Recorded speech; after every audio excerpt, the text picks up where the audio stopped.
Welcome to my channel, Purely Chickens. You can find me at purelychickens.com. You can also find me on Instagram and TikTok as well with the same handle. All right, so I have some chicks who are about a week old, and I'm gonna show you what pasty butt looks like and what a chicken butt should look like. You can see that this little chick has a nice, normal, fluffy rear end.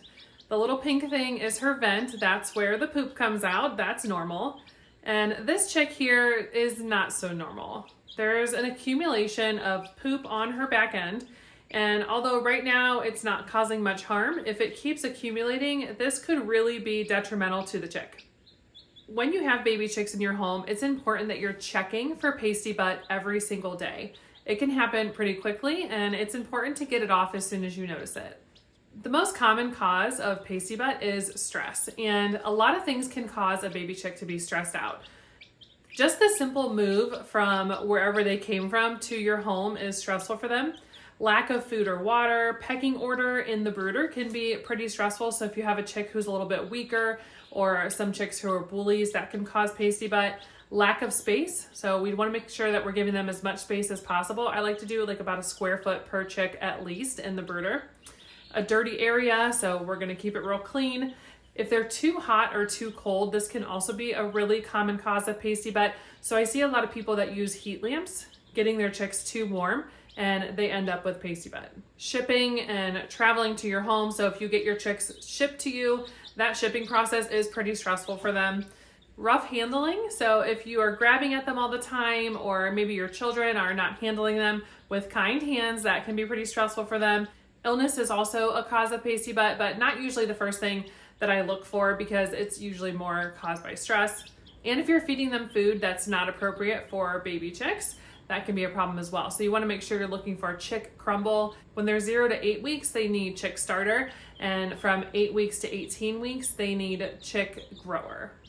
You'll notice that some companies do offer it as one big thing. So you might find like chick starter grower, or you can just read the bag and see what ages it recommends that you feed your chick that food. So now we know what causes it, and making sure that you avoid those things is going to be your best option. But what else can you do to prevent pasty butt on your chickens? When my baby chicks come home, I make sure that they have a good supplement in their water. I like to add probiotics and electrolytes right away, and I do that for at least the first week, but you can continue with it if you think that they need it. Also, get rid of the heat lamps. Instead of a heat lamp, I like to use a brooder. This is my favorite one here from Rent-A-Coop. It's a 12-inch by 12-inch brooder, and it's good for about 8 to 10 chicks. Using a brooder really acts more like mother hen. There's no fire risk with it, and they can get underneath it when they need warmth, and they'll come out when they don't need the warmth. When there's a heat lamp involved, it usually gets too hot for them, and they have a hard time getting away from it. But if you do use a heat lamp, just make sure that their brooder has space that they can get out of the heat if needed. Now, when you're checking for pasty butt on your chicks, you're gonna be looking at their vent area. Now, baby chicks have a belly button area as well, and it's a little bit lower underneath their abdomen. You don't wanna pull anything off of that area. And that's because sometimes as their abdomen closes up after they hatch, they end up with like a little scab on that area. And if you pull that out, you are most likely going to do some pretty big damage to your chick, and it could actually result in death. If you're working on that area and it's bleeding, you are in the wrong spot. So you're definitely gonna look up higher, more towards the tail where their vent is located. All right, so every single day I'm gonna check and see if my chicks have any poop on their back end. And if they do, I'm gonna clean that off. Sometimes it's just as easy as picking it with your finger to get it off of there, but sometimes it's a little bit more stubborn, especially if it's gone on for more than a day.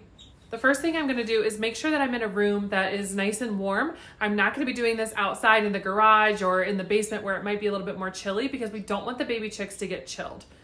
The next thing I'm gonna do is run the water. I want the water to be a nice warm temperature, not too hot, and definitely not too cold. We wanna make sure that it's nice and warm, so again, they're not getting too cold themselves. And then I'm just gonna gently hold the chick underneath the water, and I'm not gonna get all of her feathers wet. I'm just gonna try to focus on her little back end area and just let the water run over it. As it starts to get soaked, I'm gonna use my fingers and kind of work it off of there. It may take a little bit longer than you expect because those little fuzzy feathers really do hold on to the poop, and it makes it really hard. I usually don't use any soap with this, but if it's really caked on there, you might have to use some non-toxic dish soap and work it in there with your fingers and get it behind the poop area so it can come off. There have been pasty butt instances at my house where the poop is just so stuck on there that it's just really hard to get off. And sometimes they have to lose a little bit of that down feather for it to come off all the way. It's more important that you get it off there than it is that they don't lose any of the feathers. But we don't want to do that if possible, because that exposed area will look pink and the other chicks might peck on it. Now, after she's all cleaned off, she looks like this. You want to make sure that she's dry completely before you put her back in with the brooder, because when chicks look different, the other chicks will start pecking order on them and they could get pecked and injured. Some people will use a blow dryer on a low setting. I find that kind of scares the chicks and I don't want to stress them out anymore. So I'm just going to use a paper towel and get as much of the water off as I can. I like to cuddle with them, play with them, maybe use like a heating pad or a heated blanket to keep them warm while they're drying off. And the paper towel usually does the trick. And that's it. If your chick is nice and fluffy, she is ready to return to the brooder. Now, you're gonna keep an eye on her to make sure that it doesn't start happening again, but now that you know, you can make sure you're checking every single day and she should be good to go. If you don't already subscribe, I would love if you did that now and gave this video a like if you found it helpful. Make sure you check out my links down below. If you're watching this before May 2023, my book is out for pre-order. If you're watching it after, you can already get it. I also work really hard to partner with companies that I really love and actually use. You can find all my discount codes that I've acquired down below if you want to check them out. I'm Nikki. I make chicken keeping pure and simple. Until next time, see you later.